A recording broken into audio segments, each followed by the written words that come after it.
Hamilton versus Leclerc. Father, you got to give me credit. Didn't I say that Hamilton would beat Leclerc here? Oh yeah, you pulled it off. You said so. Yeah, and the reason I said so is because when you look at this track, see, Hamilton has been suffering during the ground effects because he doesn't have a stable rear. But now that he has a stable rear and we're no longer in the ground effects area where downforce is important, the car is a lot more stable for him and it lets him do his driving. But if you look at this track, the first sector is a snail maze. It's like a snail maze, which put a lot of pressure on the front left tires. And then the second sector is technical tight corners, and then it has hairpins. The problem is that Leclerc is faster than Hamilton all out, but with the way he drives, he's merciless on his front tires.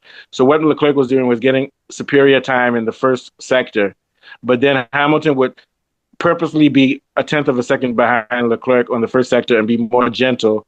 But then by the time he gets to the second sector, he starts to build momentum. Then by the third sector, which is the straight line, Leclerc has used up all of his grip. And also Hamilton was just smarter. He has better racecraft. He was smarter with his energy deployment so that he had more boost on the straight. He was 10 kilometers faster on the straights than Leclerc for two reasons. Leclerc was on his tires, and he wasn't doing intelligent ERS. And this is where Leclerc's biggest weakness is. He's all speed, no brains. All speed, no brains. And also, he doesn't have subtlety. He doesn't realize that sometimes you can't go all out, especially during this era where you have to drive slow to go fast. So that was the main advantage Hamilton had over him. And this car gave Hamilton the stability to do the type of braking he does. He doesn't come in hard with a pointy car like Leclerc. He waits a little bit later to brake.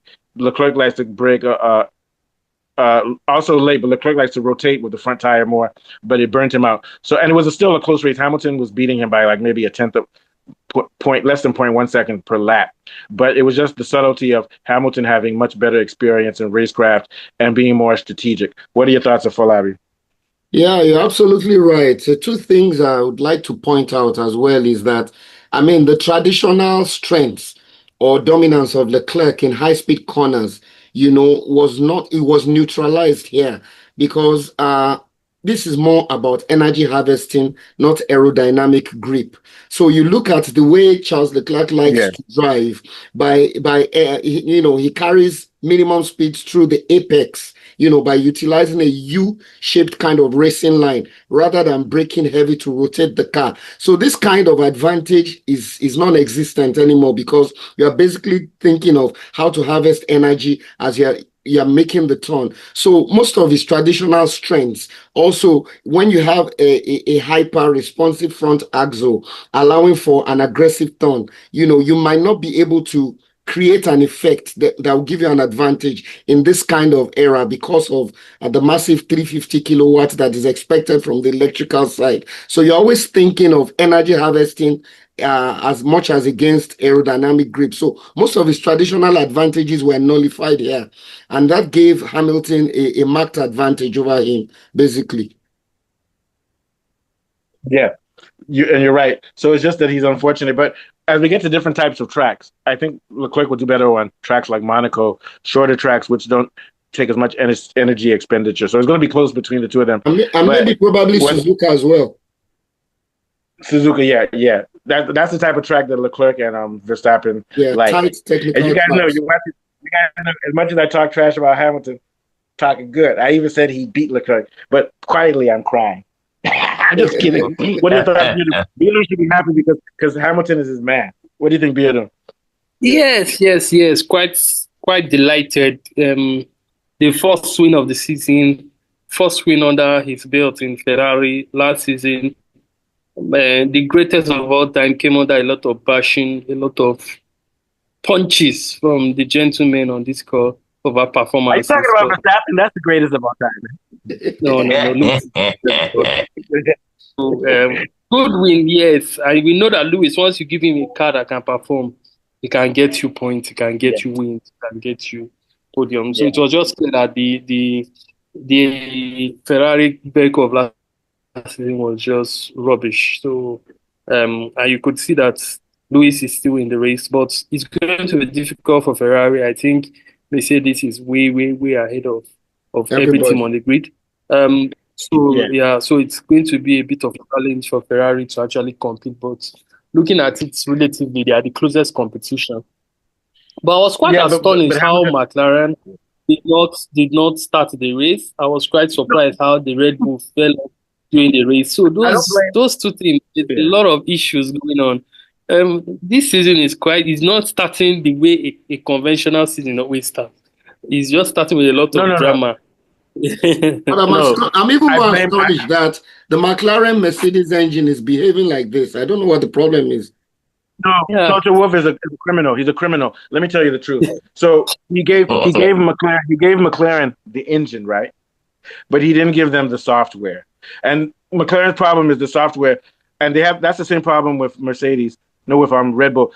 The McLaren car that's how Piastri crashed. It's unpredictable because the software is unpredictable with the way it unites with the engine and the tires. So it's like it's just like when you have a current of electricity in Nigeria and it spoils your computer because the current For surges. Red Bull, they are So the using problem is, Honda engine now. So how is no, yeah, but here's the problem. But problem here's the problem. It's Honda? not the engine. It's not the engine. It's the software. So let me start with McLaren.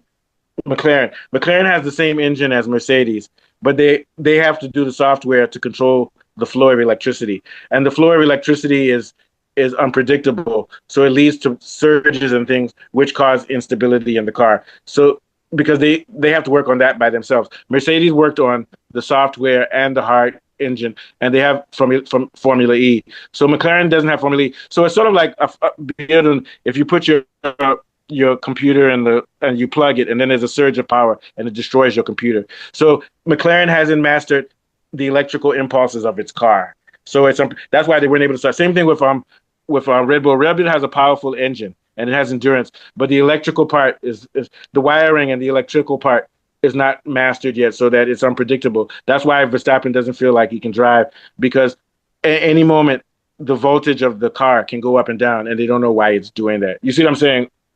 Yeah. Bjorn. That's the problem. Yeah. It's not the engine; it's the electrical system. The electrical system is the problem. What are your thoughts on that, Falabi? Yeah. Yeah, I would imagine that maybe sometime along the line, they might review this 50-50 power balance and maybe make it 60-40. Having 50 on the electrical side I mean, it's beautiful to the eyes. I know it's Liberty Media and Netflix, but as a driver, it can be annoying at times. That's just the way It's annoying. That's it. So we'll end our show with Lewis Hamilton's number one fan, Johnny, who's about 65 years old. So he knows Hamilton from when Hamilton was 10 years old. Johnny, how do you feel? Your boy won. Your boy beat Leclerc. How do you feel? Oh yes, man. This is a fight that and the funny thing is that they didn't care about coming first or second or third. It was just between the fight between both of them. Even if they came 10th and 11th, they had to fight that fight. You know, they were just battling with each other. You know, to kind of see who's the alpha dog in the kennel. So it's just this round one. Actually, the way I see it, you know. But I'm happy for Hamilton.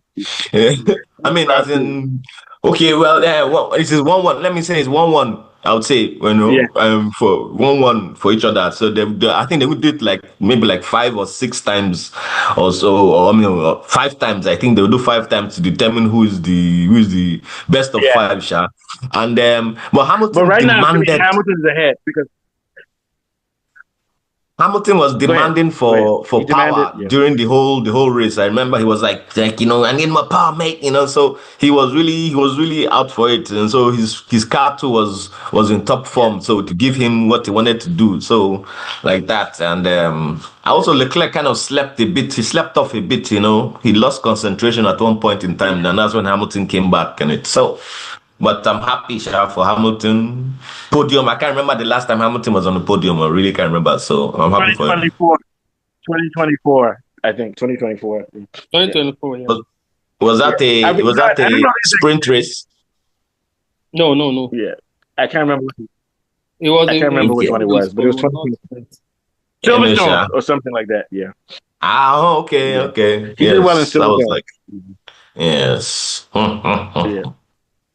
The only reason I know is because I was listening to the F1 TV people talking. The last time he won was 2024. The last time he got a podium. All right, so yeah. To be honest with you, Leclerc is fast, but he's not as aggressive as Hamilton and Verstappen and these guys. See, Leclerc drives fast, but he he doesn't do enough work. He doesn't, like Hamilton was writing letters to the team saying we need to improve.